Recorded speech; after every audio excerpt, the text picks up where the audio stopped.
too. Well, welcome and thanks for being here. I know it's a busy time of year. You guys are about to start spring practice in a couple weeks. Huge recruiting class.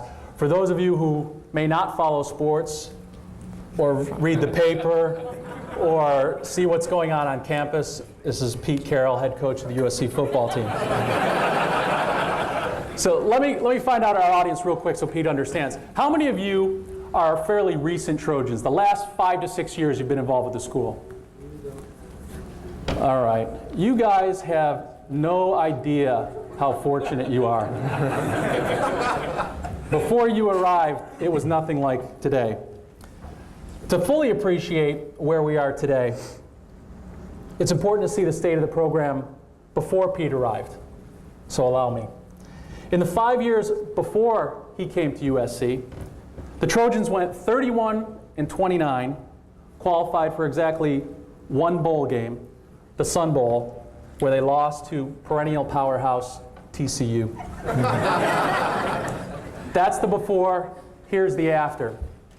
Over the last 6 seasons, his teams have gone a ridiculous 70-8, winning 34 straight at one point, sweeping rivals Notre Dame and UCLA in 4 straight years, qualifying for 6 straight BCS bowl games, winning 5, winning back-to-back national championships, and coming within 19 excruciatingly long seconds of winning an unprecedented 3rd title. Why'd you bring that up? Therapy's brought me here. It's great. Again this year, his team was 1 win away from the national championship game, and most experts thought USC was the best team at the end of the year. Here's a statistic. There are 119 teams and over 9,000 players in Division I football. In 3 of 4 seasons, the most prestigious award in all of sport, the Heisman Trophy, resided here at USC. And it's not just the players raking in the honors. Pete has won or been nominated for every national and conference coaching award there is. It is a great time to be a Trojan, and we appreciate you bringing us back to the top. Appreciate it. Thank you.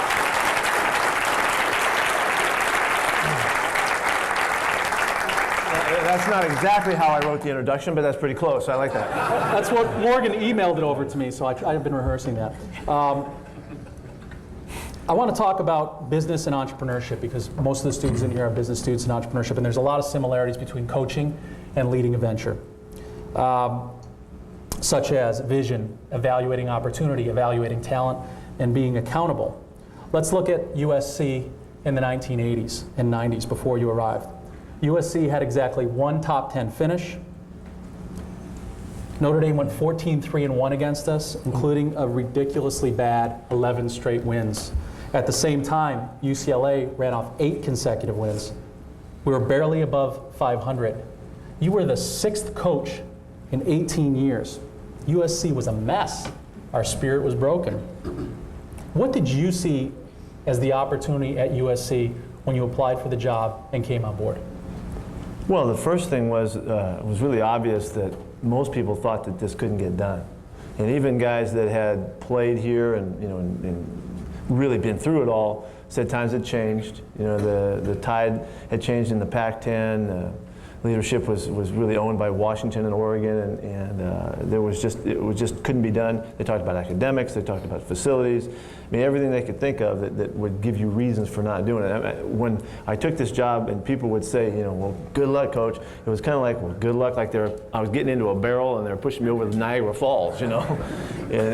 So there was that in itself. The expectations were so low, you know, for the people that were close to the program. It was exciting to have the opportunity to do it, you know.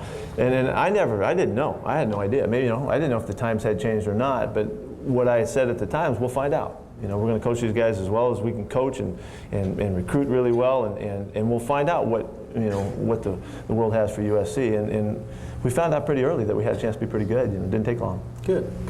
Well, in business, we talk about our students finding and exploiting a competitive advantage and differentiating their businesses so that they'll compete. Division I football and recruiting are highly competitive. What sets this program apart? What's your competitive advantage, and what makes USC USC? Well, I don't think it's any one thing. I think it's a combination of things. This is a great university. The fact that it's a private school gives us something special as we talk about it.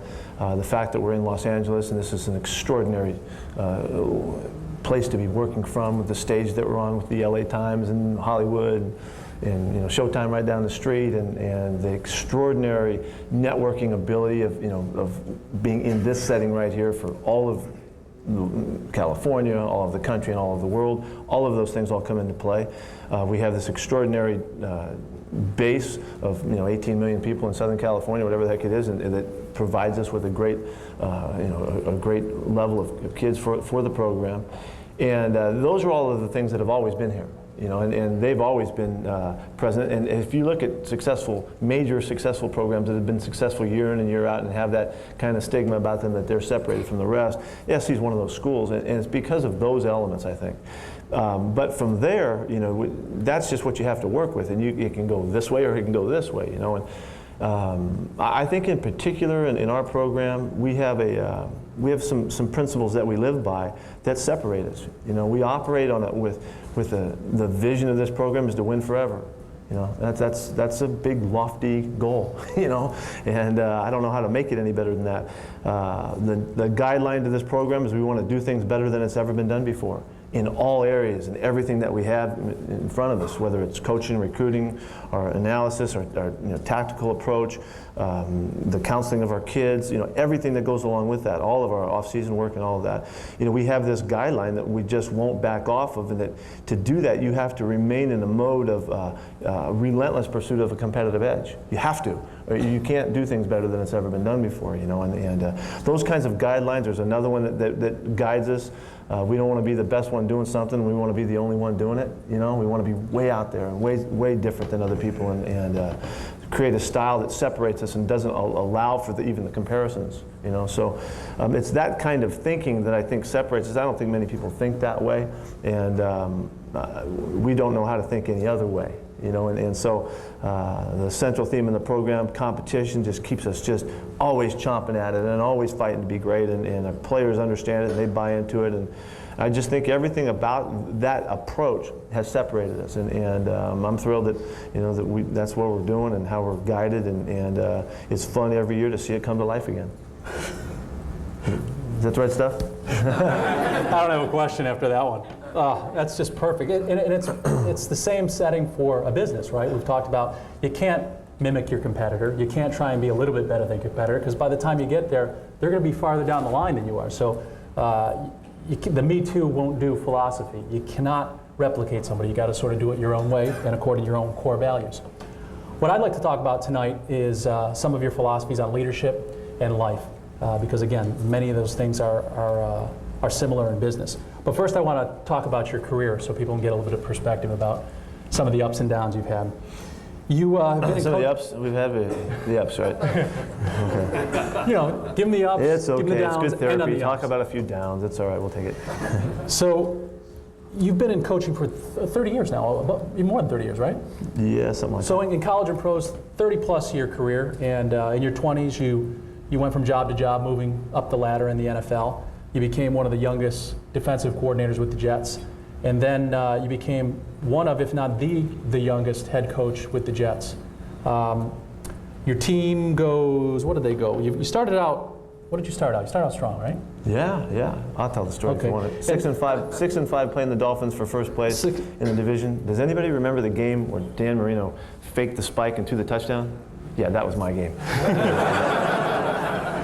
But your team finishes 6-10, and after one season, you're fired.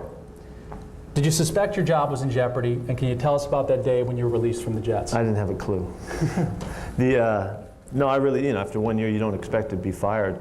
I was working for a guy named Leon Hess, who, multi-billionaire oil magnate, made his fortune in sludge oil, something that nobody else would do. Made an incredible business out of it, and was tough as nails. He was old as the hills.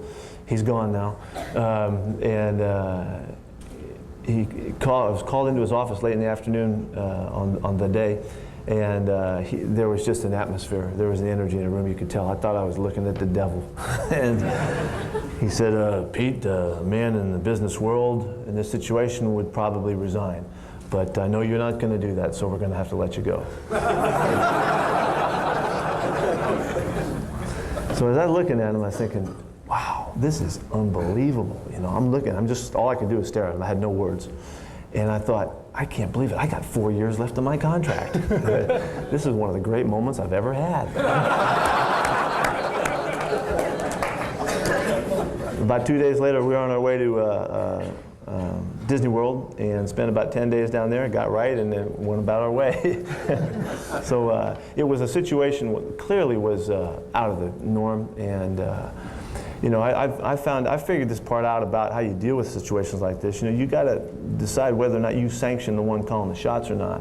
And if you do, then you take the hit a little differently than if you don't. And at that time, he was under extreme pressure to do something, and he didn't want me hired in the first place. And so when he got, you know, a reason that he could change it, you know, he did. And so it didn't affect me. I mean, I tell you, my first thought was, you know, thinking, hey, shoot, this is awesome, you know, and I'm a little screwed up that way, but that's the facts, you know, and so I wasn't weakened by it, you know, I was embarrassed, you know, but other than that, I was fine, and I was ready to get going on the next situation.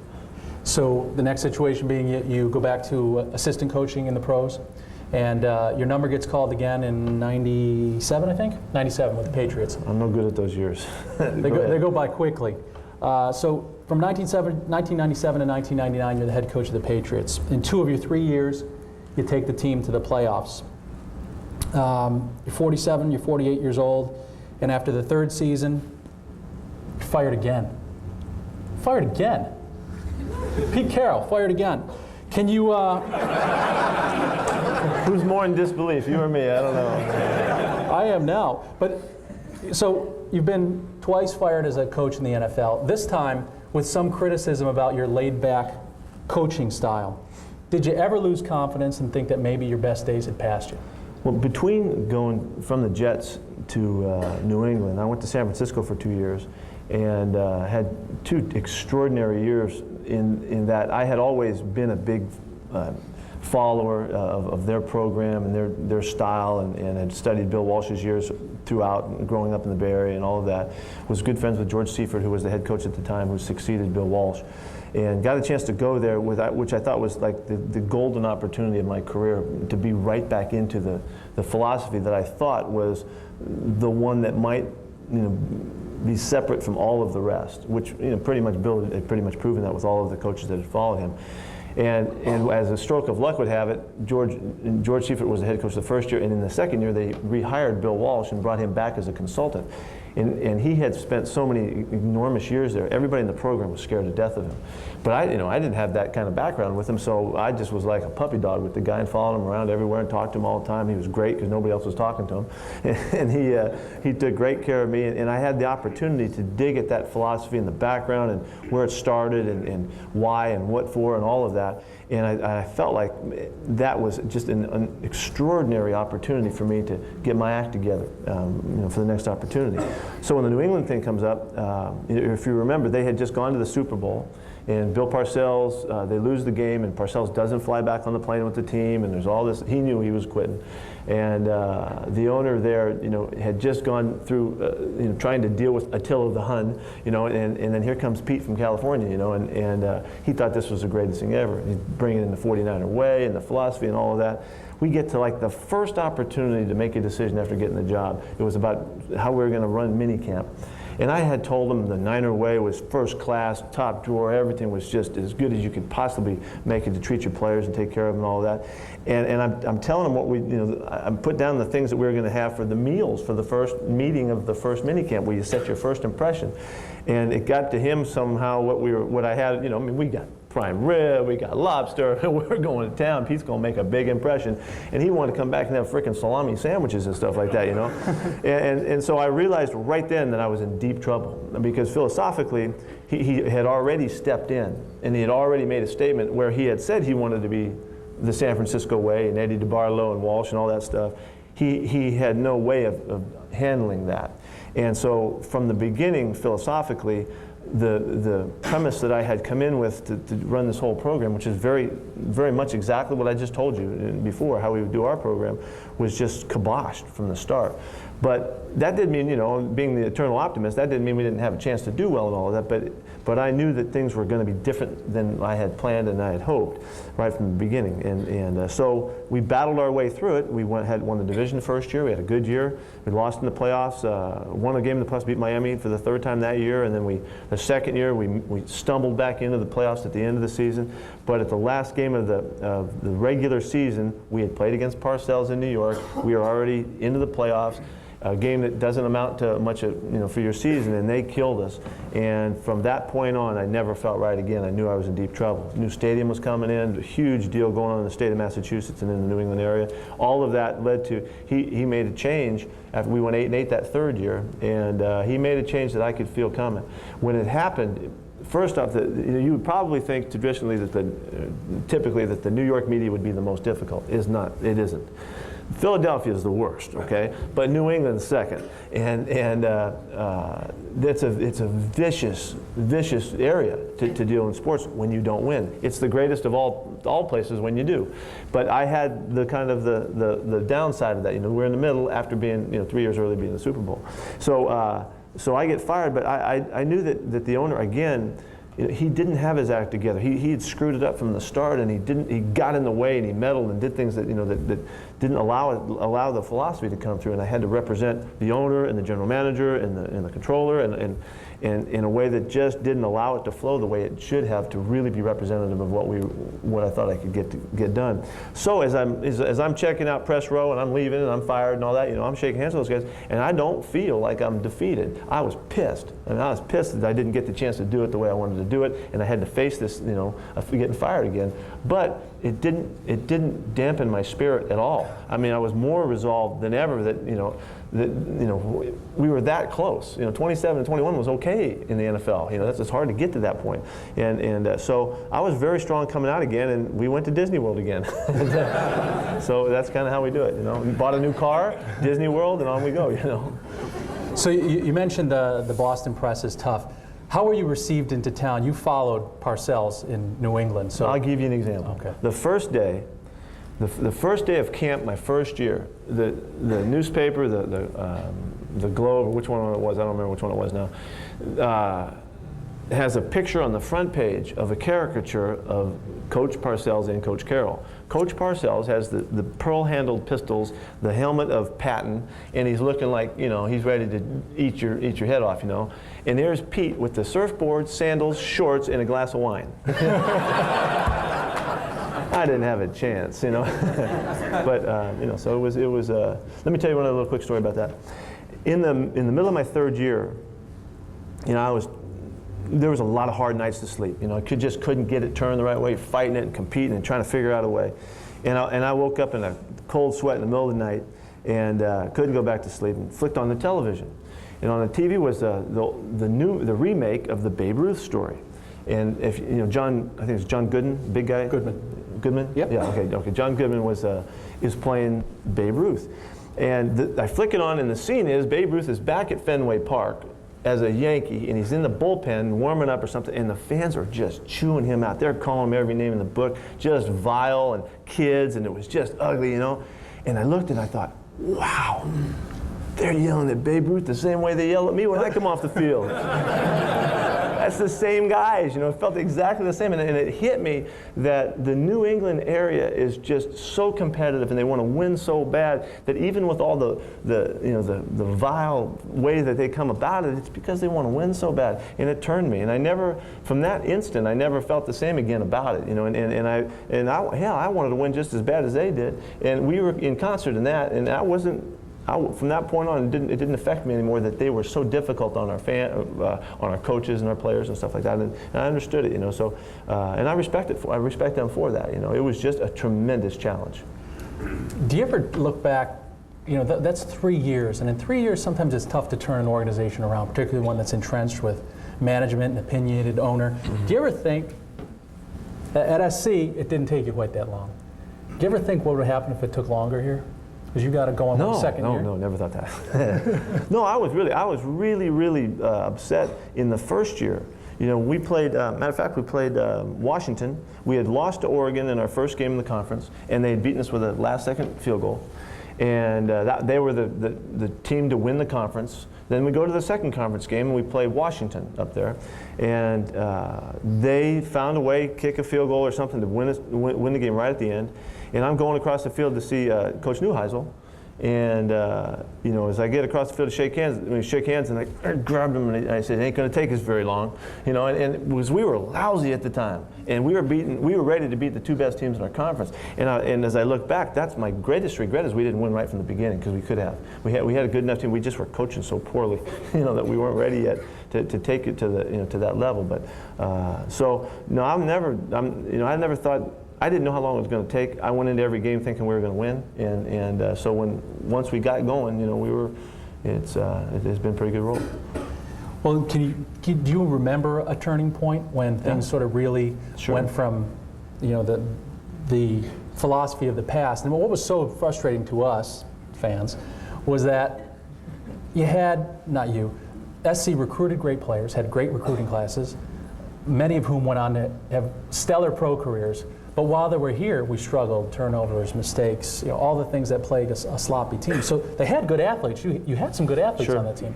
When did you feel it turning, and if there's a moment that it turned? We really had one particular moment. We were playing, it might have been the next week after the Washington game. We were like 2-5 at the time or something. We were terrible. But we were playing, we went to Arizona to play, and Arizona wasn't real good at the time, but we were terrible, as I'm telling you. And we'd gone there. We always go to the stadium the night before the game, and at about 5 o'clock, the players go out and they work out, and we'd run around, play catch, throw the ball around, see the locker room, kind of get familiarized with the stadium, and then we take off. It's kind of an upbeat, you know, kind of a time. But we'd lost 5 games already, and it was hot as can be. It was 100 and something degrees, and it was 5 o'clock at night. And we walk up, get off the buses, and our guys are walking as slow as you can walk. I mean, they don't have any juice at all, no energy, nothing. They sit on the benches. It was already in the shade. They're on the field, kind of laying back. I mean, they had nothing. They didn't have 1 ounce of juice to go through this normal, you know, procedure. And I look around, and at that time, we were on the verge in that game of transitioning from Carson Palmer to Matt Leinart. That would have been a horrible mistake. And so that night, as we left, we'd get as much as we could out of that workout. I got all the coaches together at the hotel, and I said, I don't care what you do or what it takes. I want you to bring yourself to tears in front of these players tonight. You can think about your dog that got hit, you know, your grandmother that just died. I don't care what it is. You bring yourself to tears emotionally and try to rouse these guys up, or we don't have a chance.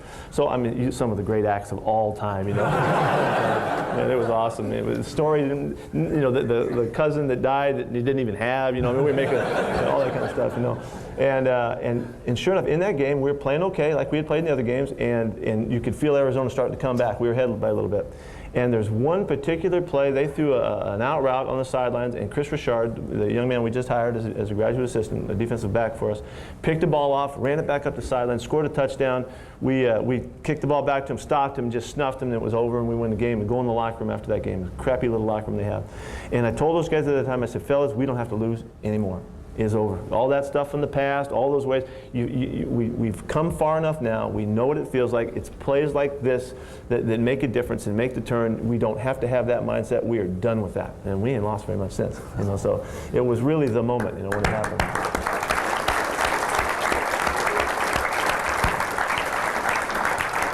Let's talk about your coaching and leadership philosophy. You mentioned Bill Parcells. You're not the prototypical coach from Central Casting, stomping up and down the sidelines and berating your players. How do you describe your style? Well, it's a very high energy approach that I know comes from really good background, you know, good technology behind us. But probably the single most important word to say is empowerment. You know, what we do with our team and our players is we prove to them how good they can be. That it's our job to prove to them what they're capable of doing. So to do that, you have to take your individual players and your coaches, do the same thing with the coaches, I do it with everything I do. You have to come to a conclusion of what you think this individual could become, this position group could become, this offense, this defense, this team could become. And then it is our job to orchestrate the process to prove to them what they're worthy of being. And with that, to do that, you have to compete at all turns, and I'm a competitor. That's what I am. And so the central theme in our program is competition, because I know I can uphold that. I know I can stand for that in everything that we do and every step I take. And so that's the central theme in the program. So you start with this mindset of philosophically what we're all about. Do things better than it's ever been done before, and all the stuff that goes along with that. Our mode is competition, competitive theme, and then we take it to practice, and we just make ourselves really, really good. So the key word to describe, most people are going to observe and say, well, boy, that guy's really got a lot of juice, he's really fired up, a lot of energy, But the theme that gets our message across is we empower our people to become what they're capable of becoming. And that's what Win Forever is. Win forever and win in every game. We'd love to, and we're trying to do that every single chance we go out. But really winning forever, which is the overriding vision of our program, is to realize your potential and become who you're capable of becoming. And so that's the style. That goes way back a long time in my history and stuff that I studied way back when, and it's come true to being my way of doing it. Well, you talk about your philosophy. We sometimes call them core values, same thing. And competition being one of them. When I think of you, I think about authenticity and the importance of being authentic. You've got a different personality than Parcells. You've shown us that we don't, sort of have to go to work and berate people, and we can lead through empowerment and sort of positive reinforcement as opposed to sort of that, the stick all the time. Can you talk about the importance of authenticity and knowing yourself before you coach a group of people? Yeah, and if you will, get me back to style in terms of how hard you can be and how strong you can be, because there's something important about that. Without question, to be an effective leader, you have to be one that people want to follow, and people want to follow somebody they can believe in, somebody that is believable, somebody that knows where they're going, and somebody that can convey to them that when they're not quite sure, they'll go this way. They'll go with you. And they might not even know if it's the right way, but they go anyway. And I can't impress upon anybody I ever talk to that the only way that you can find out how to do that to your optimum is to figure out who you are. You've got to be true and authentic to who you are. I mean, exactly the point you're bringing up. If you're not, there's going to be times when you're going to act in accordance with maybe somebody else's ways or a way that really isn't true to your heart or yourself, and they can tell. They can feel you. They know. It's not in the words even, it's just in the energy that you project. And if you get outside of yourself, then you are certainly not you. And that's when you weaken, and that's when you become inconsistent, and that's when you can't rally your mentality because you don't know where you are. When you're acting in accordance with the person you know yourself to be, then you have the very best chance of being you consistently. And that gives you a chance, if that person is okay, that gives you a chance to be effective as a leader. And so there's no way that people who are 17, 18 years old can really figure this thing out. It takes you longer than that. You have to go through the trials. You've got to go through the ups and the downs and the goods and the bads and all of that. I always like the other guys to learn the hard way, right. But still, the hard way is an effective teacher, and so we benefit from those as well. But it's so important, and so what I would tell you is you have to figure it out. You have to go through if you buy what I'm telling you, then you have to go back to work.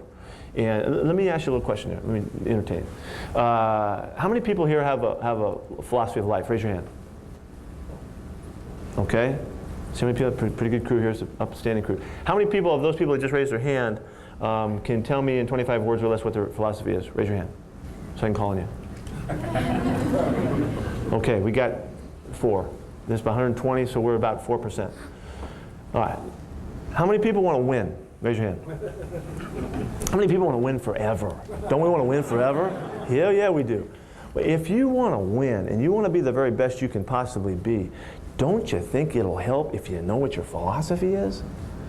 Don't you think it would help if you know yourself really, really well so that you could tell me in a few words who you are? I'm telling you this, I'm a competitor.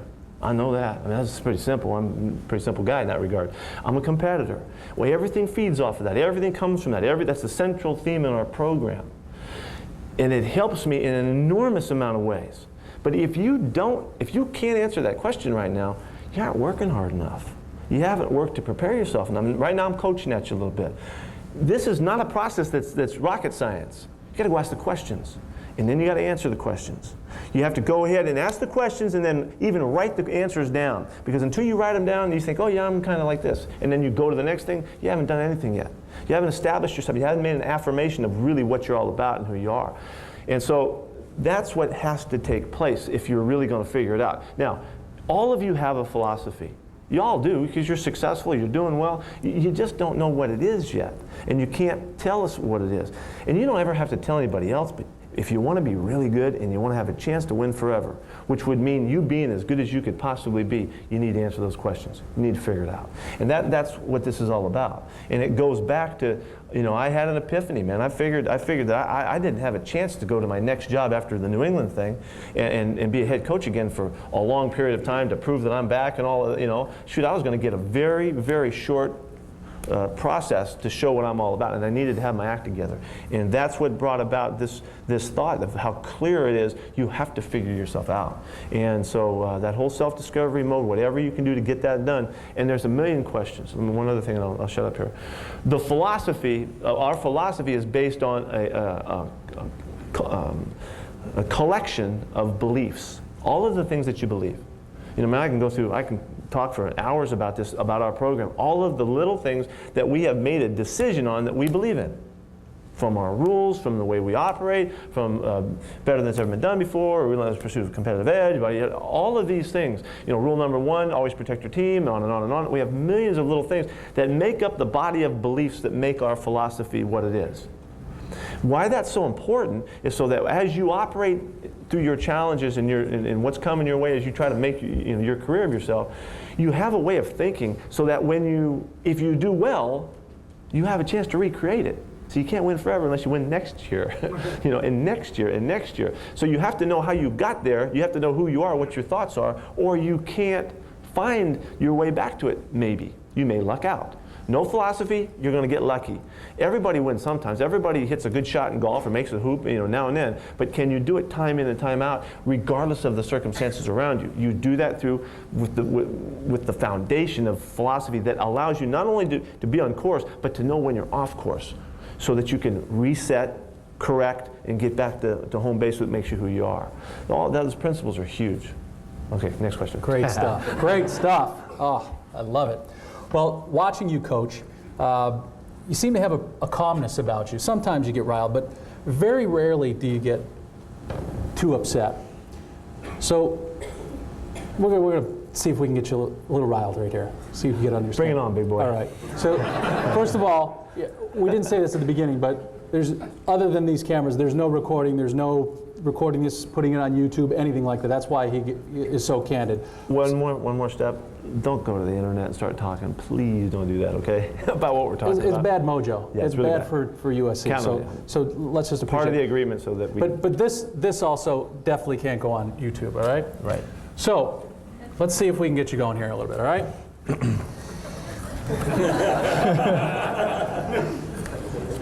So there's some changes going on at that program across town. New staff. New Heisel? New Heisel, new staff. And you mentioned it before at Washington. So he's come back around, he's come back to school. So let's just sort of go through this. And this allows us to take advantage of those skills that USC has a very interesting program. It's one of the only programs that has a dual degree in business and puppeteering. So Rick Neuheisel just gets hired. Rick Neuheisel gets hired. Great to be back at UCLA. Good to see you, Rick. You never look better. Got blonde hair.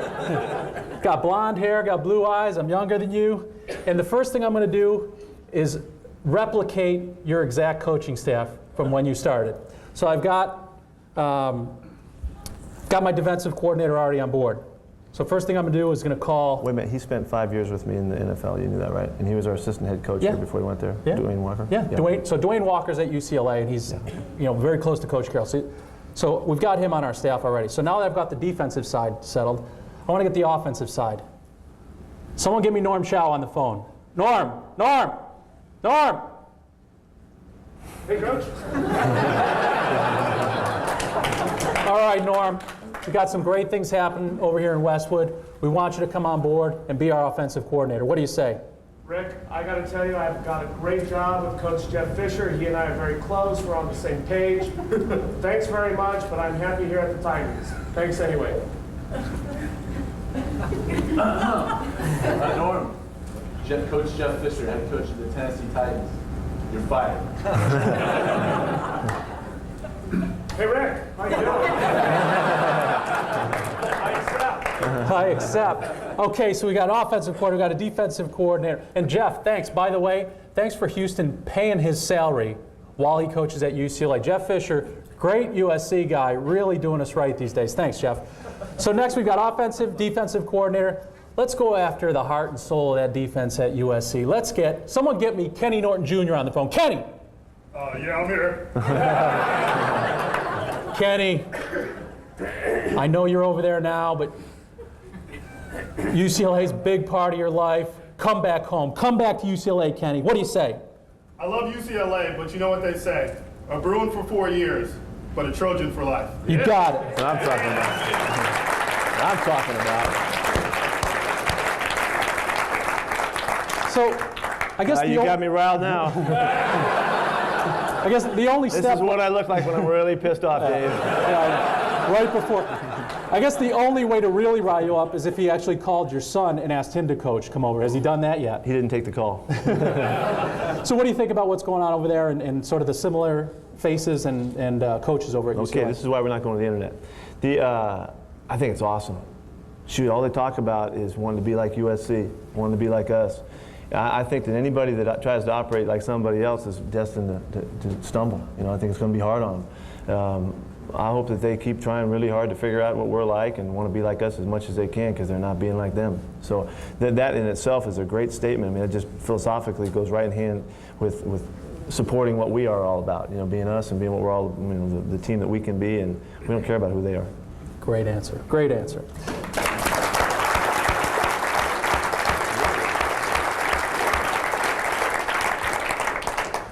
All right, let's have some fun.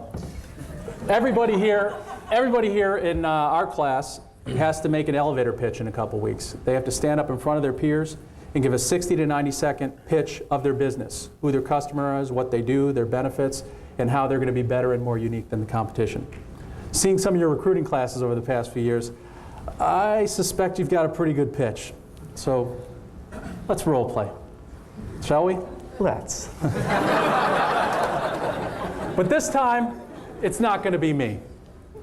He's already recruited me. Everyone knows that I'm signed up, I'm committed, I'm coming in, Adeline Sanchez. So let's find somebody else. Wouldn't it fit that he's the quarterback? No. Actually, it's the hands. I go over the middle. Oh, okay. All right, so we're going to pick somebody from the audience. Come on, Lloyd. Come on, Lloyd. Stand up. Have a seat. How you doing, son? Oh, So let me tell you about this. Sure you want me. Now, I know size is a little bit deceiving, but let me tell you about Lloyd Greif. He is the most highly coveted defensive back in the country. Most aggressive, violent hitter you'll ever see. Swoops down, leads the country in interceptions, swoops down, picks off the pass. His nickname? With his talons. The Owl. The Owl. The mighty Owl. He is the #1 defensive back on the board. You've got to have him. Tell us why he should come to USC and play for you. I'm going to help you out here for a second. We would never think that one pitch could ever get it done. It's the process. It's all of the build-up. It's everything that you've been through, Lloyd, since the time you've been watching USC football, since we've been recruiting you as a freshman. We knew who you were. The coaches started talking about you in your league. We've watched you grow. You've been to our camps. You've been through our program. You know your coaches. Johnny Morton's one of the great receiver coaches, and we like you to play on offense as well as play on defense. You know you got Rocky Seto. You got Chris Richard coming out of the NFL to coach you up, and I've been a DB specialist all my life in coaching. You know all that stuff. You know that you have a chance to stay close to home. Yeah, you could go to Miami. I know you could go out there and you know they got a little glitz and glamorous, a little bit like us. But you get a chance to bring your parents into this experience. You have a chance to let your family be part of this wonderful opportunity in your lifetime. You get to share that with them. Now, you know, it's going to be tough here. You know, we never tried to pull the wool over your eyes in this deal. It's going to be competitive. But you know this too. You know that in our history of our program, freshmen coming in have one of the great opportunities that they'll ever get in their life. Because when you come in here and the first day that you're here, you're going to play with the first team. You're going to get in there with those guys. You're going to be catching passes from Sanchez. Mitch is going to be throwing you the ball. They're going to be expecting you to run your routes well. They're going to expect you to catch the football. When you're playing defensive back, they're coming after you. They're going to try and beat you deep right from the get-go. Here comes Patrick Turner trying to get you your first day of camp. We're going to find out whether or not you can play from the beginning. Now, I don't know if anybody else in the country would promise you that, but we've done that for years around here, and it's about competing. And I'll tell you, Lloyd, I'm not doing that to be good to you. I'm doing that to find out if you're a champion or not. That's really, really important for us to make you understand that this opportunity is about you showing where you fit in and who you are as a Trojan as you join the team. I can get you jacked up about coming to USC. I could reach in there and get you where you're ready to commit. I don't want you to commit now. I want you to commit when you know in your heart you're ready to go. You can call me up at any time. You know you got my cell number. You've been calling me incessantly for 2 years. I know that you know that this is kind of likely that it's going to happen. I've held you off on making your commitment, so don't tell me now. Tell me when you know you're ready. Call us up, and you're going to be a Trojan for life. Now that means that you're going to be connected with us for forever. You know that. That means that from the day you sign with us, if you walk out in the street and slip off the curb and break your leg and may never be able to play football again, from the time you said, Coach, yes, I want to accept that scholarship, I want to be a Trojan, you're going to be covered for the rest of your days. You're going to go to USC, whether you can play football for us or not. That's the depth of our commitment. That's how strong this is. We're going to make sure that you understand that once you say those words, I don't care what anybody else says about you, whatever happens around you, you're in and you're with us. If you get a chance where you don't get an opportunity to play football because of your injury, remember, this doesn't have to happen in football during your season. If you slip off the curb, we're going to take care of you. We'll take care of everything until you get well, until you get right, and if you never play again, you're going to graduate from this university as a proud Trojan. It's something that's extremely important that you understand the depth of our commitment. One other thing I want you to know, that when you're coming to USC, you're coming to compete in everything that you do. Not just on the football field, you have to compete in the classroom. The whole idea of coming to USC is that you're going to get your diploma, you're going to set the rest of your life in order, and you're going to be on. Yeah, you're going to have the opportunity to play football too. And when you have the opportunity to play in the NFL after your career, it's still going to be short-lived, and you're going to fall back on all of this time that you spend in this school. So bring your competitive heart in both aspects. It is academics first around here. Okay, that's all right.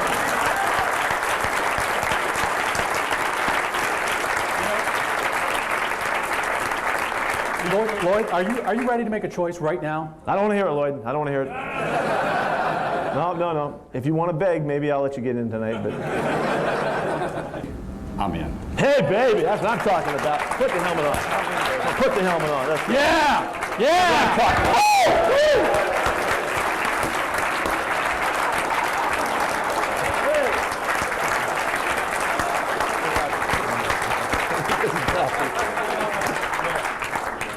There you go.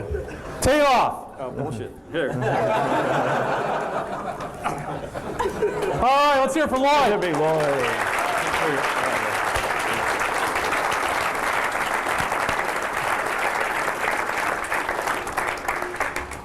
And after the game, he'll sell your company. Really? Always the ad lib, Lloyd. Nicely done. Well, let's talk about fun. You have a hell of a lot of fun in your practices. It's a big part of your program. In the past, you've brought in Snoop Dogg, Will Ferrell. You've got a fight with Ricky Bobby, I believe. You've jumped off the high dive at the end of practice. And I remember a Halloween prank where you had Lendale White quit the team and hurl himself off the parking garage as a joke. Can you tell us? It was Halloween, so it kind of fit. Can you tell us about the role of fun and humor in your program? Yeah, you know, what we do is we teach. You know, we're teachers, and just like you're experiencing tonight, you know, Dave's doing a good job of bringing you a variety in the presentation and all. And for us, we have our students can't get C's. Our guys got to get A's. They've got to perform at their very best every chance they get, and we have to be successful teachers. We're not a successful teacher unless they're learning in our book. So you may have a different outlook on that. But so it's we have to find ways to keep our focus on the work that's at hand. And one of the great ways is the way we compete. I mean, we compete at everything. There's winning and losing on our practice field every day. And the illustration I would give you, for those of you who know about playing basketball, if you send 5 or 10 guys into a gym and give them some basketballs and they shoot around, a half hour later you pull them out of there, they've had a pretty nice time shooting hoops and talking about it. You put them in there and tell them, let's play some games and let's go. Stuff happens. The gym is filled with energy. There'll be guys pushing and shoving and yelling and making fun and high-fiving and all of those things that happen take the whole energy of that arena they're in to a whole different level. And so we understand that, and at all times we want to have competition involved with everything that we're doing. And that's to energize, to juice, give meaning, purpose, and then really to play the game, and all the things that go along with that. Now, along with that, the fact like every year that our guys have come to camp, we take them to the Manhattan Beach Open. We get on, we work out in the morning and get them on the bus. The guys all get all kind of oiled up a little bit, a few extra sets of curls, and then we go to the Manhattan Beach Open, and that's entertaining for them. They like it, it's fun, but there's a lot more to it than that for me. I'm putting them in a situation where they could totally screw it up. They could totally say the wrong thing, pinch somebody's butt. I mean, anything could happen. And but the fact that every year we go there, we get in that setting. I mean, it's I don't know if you guys have ever been there, but it's an awesome sight, spectacle. But to go there and come back from that and be able to tell them again, we went through that situation and we handled it really well, and we did the right thing. We took care of business, and with all of the the temptations and all that are around there, we dealt with it really well. Well, we're growing and we're learning, we're gaining ground. To have Snoop Dogg come in there, and I said, and Snoop came in as kind of a guest coach. And I said, okay, we're going to go to the practice field. This is the whole team just sitting like this, and Snoop's over on the side. I said, Snoop, we're going to go to the practice field now. You got anything for the boys? He said, I want you to be suited, booted, and ready to be executed. Let's go. And just stuff like that gives them, and those little moments are memories for our guys. And they know that nobody else in the world got to do that. And nobody else got to be shocked when Ricky Bobby comes rolling in, in full gear, and the motorcycle's gunning up in the back of the room. Those are moments that only we can share and experience, And so stories come out of that. They feel unique. They feel special. And it just gives us more and more fabric to what this experience is all about, And so there's many reasons why we do that. And the last of it is to just have fun. But if we're not having fun, then I'm screwing up. It should all be fun in our program, and really every step of the way. Let me say something about that, though. Just to go back for a second, you said, you don't have to beat them with the stick and get them to do stuff. Our standards for the execution and the level of intensity at our practices is so high that we practice better than anybody that practices football on any level, in any place, maybe in the history of football. That's what, if you're going to do it better than it's ever been done before, that's how you do it. And so to have those standards, it ain't lollygagging around. It ain't kind of at your own tempo. It ain't laissez-faire kind of deal, This is full-on, heated up, competitive cauldron that we operate in. And the guys love it. And the coaches are the leaders of it. And the coaches set the tempo, and they bring the juice and the excitement every day. So with that, I invite you absolutely openly to come see us anytime you can. Come see what we're talking about. And those of you who haven't come to football practice, you won't have anything to compare it to. You don't need to. I mean, this is the best that you can see it. And that's what allows us to stay on top. It's not the players coming in, because SC had good players in the past. It's the way we practice. It's the focus and the attention to detail and the willingness to give it up every step, every drill, every period of every day, forever, is what makes us who we are. And that ain't happening without a big stick hanging over you, without the past always looming, that we've got to maintain the standards that have been established by those guys that have come before us, and the legends of those guys that have made their way, their careers, their futures, their Heismans, their national championships on our field, doing it that way. It's really important to understand that, or you really don't get us, because this is an extraordinarily efficient practice and program, and if we're not that way, then we're going to take a step back. Okay. Well, I have gone to practice, and it's like the highest energy symphony you could ever see. Everything's moving at all times, all position groups rotating, led by Coach Carroll, who's in there actually taking reps at quarterback and still firing it around there. Still got a pretty good arm there. Yeah, I'm working at it. I had the thought that I'm gonna do that HGH thing, and I'm gonna come back freaking raring in camp this year. Nobody's gonna scrutinize me. I'm gonna have the big hose going, man. For this. I think you exhausted your eligibility, didn't you? That's okay. I may still put me in. Would you say this piano still has some old? Well, let's talk. You talked about winning, and you do it more often than anybody else. He's got the highest winning percentage of any coach with over 50 games under your belt. Let's talk about the other side of it. What I've been impressed with is how the team and you respond to the losses. And there have been only a few, but they've been pretty devastating. I want you to talk about failure and coming back, but first I want to ask you a quick question. Which one bothers you more? The loss to Texas in the Rose Bowl, the loss to UCLA in '06 that kept us from a national championship, or the loss to Stanford? Which one, if any, stands out that just makes you sick? Well, they all got their special little place in my heart. Thanks for bringing that up, Dave. Well, I need to get over it, too. Yeah, first off, the most important thing that you deal with when you have big setbacks, in my mind, is you got to get to the truth. You got to get to the truth of what happened, why it happened, and you have to get back to the truth of who you are coming out of that experience. And I've taken tremendous pride in our ability to deal with whatever issues come our way, whatever setbacks come our way, and not allow it to change us. Part of that job is to see things coming before they happen, to see the voting of the BCS when we're the #1 team in this poll, that poll, and then somehow we wind up the #3 team and we're not going to the national championship game. To see that coming and to send out a message that this is awesome. We're playing in a Rose Bowl for the national championship. It happens to be against Michigan in front of our own crowd. We're going to be national champs for sure. Now, and to take that, what would have been, well, we're getting screwed and what a bad deal and all that, and become the victim and take it, proactively is the best thing that could have possibly happened for us, to ensure our chance to be a champion. Well, to see those things coming and then to deal with them when they do hit you is important. I'll give you an idea. That when we win the national championship one year, we win the next year, we go undefeated all the way until 19 seconds left in the Texas game. It's 4th and 7, 19, you know it well. I know you're still worried about it. The guy makes another great play. They win the game, and minutes later, we're in the locker room, and I got to face the team. And the message was absolutely crystal clear in my mind that 19 seconds, 4th down and 7 yards, or some guy who played the game of his life, doesn't define who we are. That's what happened. It was that happened in that game. What defines who we are is what we know about ourselves. We're champions. We've always been champions, and we don't know any other way. We win forever around here, and that's all we know. And it's unfortunate that we had to go through that, but we need to get right back on track immediately, the next step that we take, and know who we are. And that doesn't mean that guys weren't crying, and that doesn't mean that that goes away. It doesn't, but that's the facts.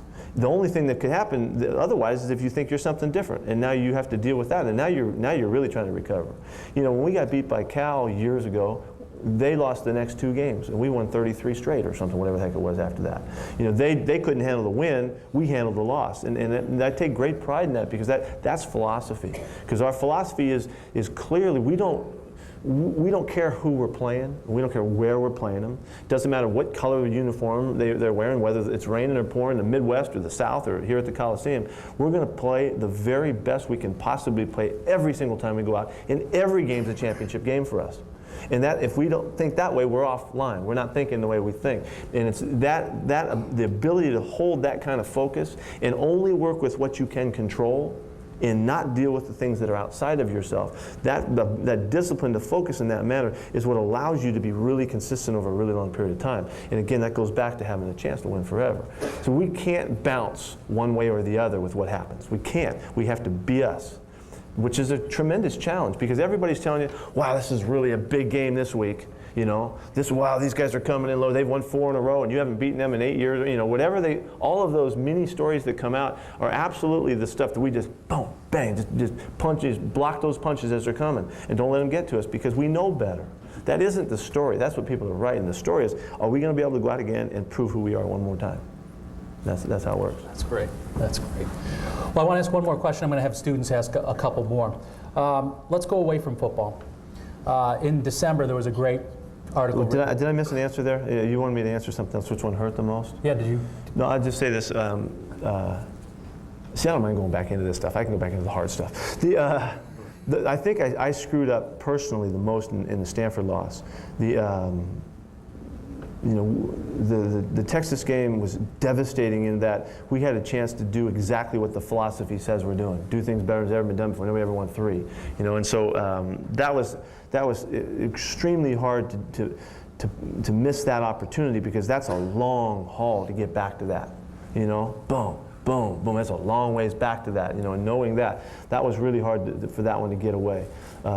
Screwing up the UCLA game 2 years ago was really falling prey to that last game of the year knowing that you're going to the national championship game. That's a very extraordinary set of circumstances that's got its own uniqueness to it that I've taken a lot of pride in trying to get that right, and boy, it's hard on the players. It's really hard on them.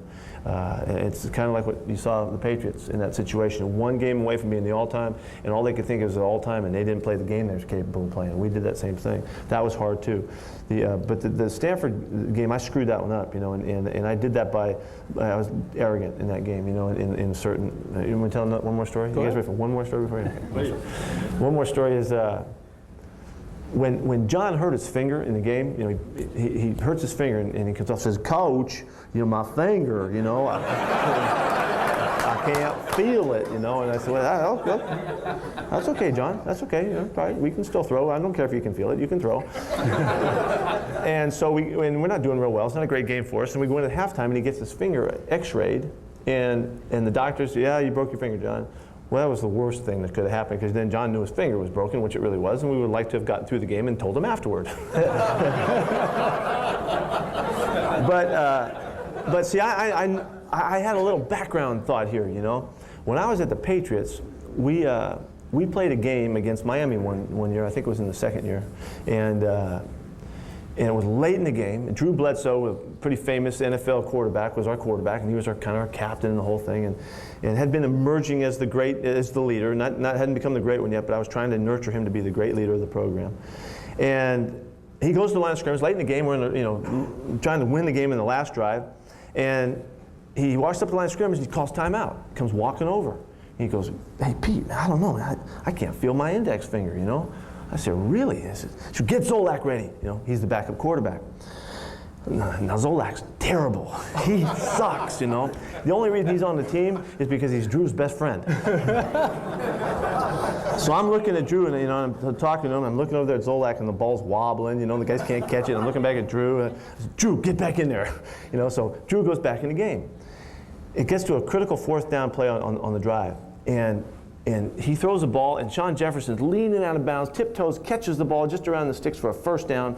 You know, and you know, here come the Patriots. We're going down the field. Fans going crazy. Drew calls timeout. He comes walking over the sidelines. He says, "I threw that to the guy running down the middle of the field, and that guy caught it over there." I said, "Drew, that was awesome. Go back in." So as luck would have it, we come down to a final crunch play at the end of the game, and we're struggling a little bit. He's not throwing the ball very well. And he throws a pass, and he hits Terry Glenn in the seam route for a touchdown, right down the middle of the field. And we win the game, go crazy, everybody's nuts. Drew comes over to me and gets me on the side, and he says, "Coach, I threw that to Sean Jefferson up the sidelines." So all of that went through my head during John David's little thing here, you know, I'm thinking, oh, we're going to make John, and Drew comes out the hero, he plays with a broken hand, finishes the game, the winning touchdown, all the stories and all of that. And so I'm thinking that's what's going to happen here, you know, so that's what I fell prey to, and you know, I should have taken him out, and we would have finished the game and won the game, you know, I think comfortably and all that. And he throws 4 interceptions in the second half, which he never would have done, and had never done before, you know, would never will.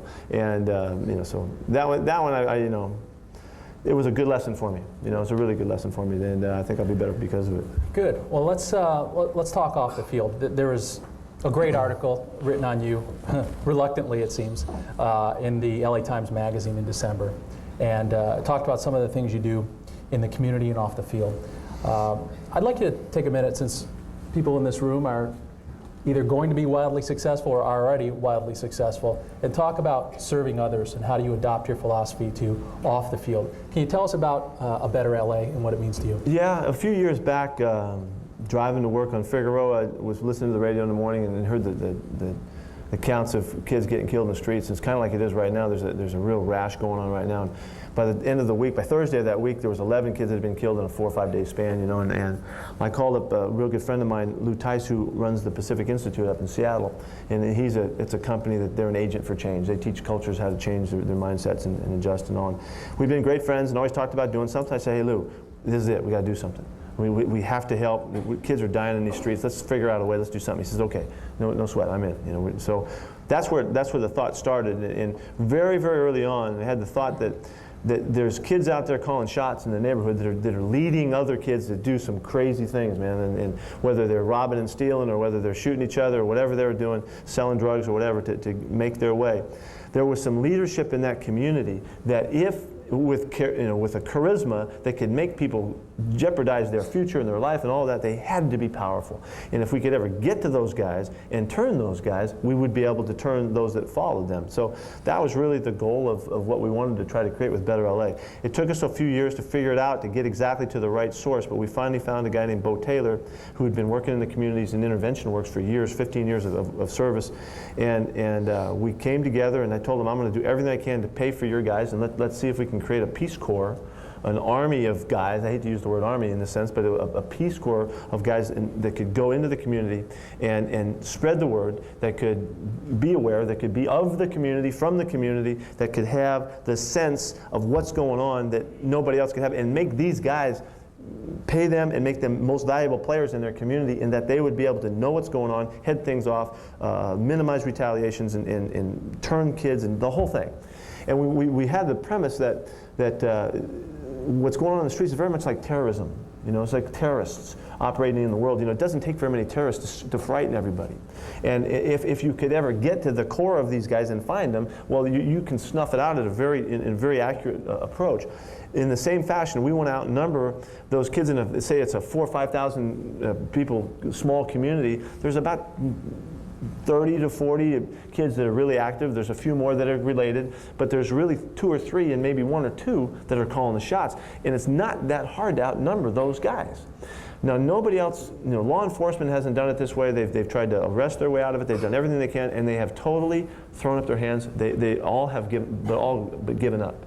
They have a job to do, and they need some other aspect of it. So what we're doing right now is what our mission is to find and recruit the guys in the neighborhood, give them the training and the preparation and the opportunity to be paid and have a legitimate job of working in those communities and turn these kids around and be the force that can be the conduit for law enforcement in the aspects that they can handle and they can deal with. They're still going to have to arrest kids, but you can't arrest your way out of the problem. So we're going to try to overwhelm them and create a critical mass in each community, and we're doing it in a pilot sense, and really for Lee Baca, for Chief Bratton and Charlie Beck, and for Jeff Carr, the gang czar that's here in the area. Eventually, we'll talk to the real politicos, the mayor and those other guys. We don't want those guys right now. You know, we want to do the work and get it going without all of that following, and prove that we have a philosophy that can get this done where nobody else does right now. So that's what we're going after, and we have a tremendous fundraising campaign going on, and we've been supported by some extraordinary people already. We need a lot more money, but it's still working and going. And matter of fact, there's some guys up in the front row here from the Suma Group that are supporting a big fundraiser in the most first-class fashion on April 23rd that will be a huge hit for us.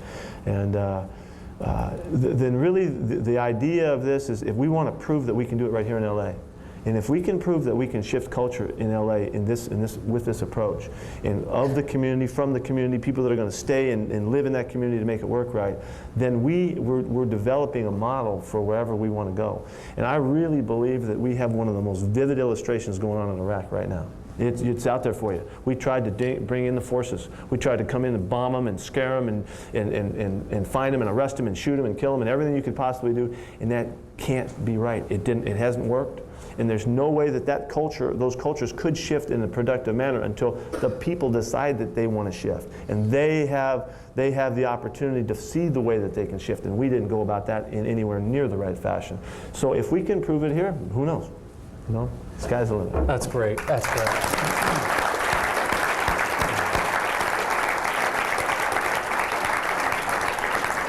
We'll introduce you guys in a minute.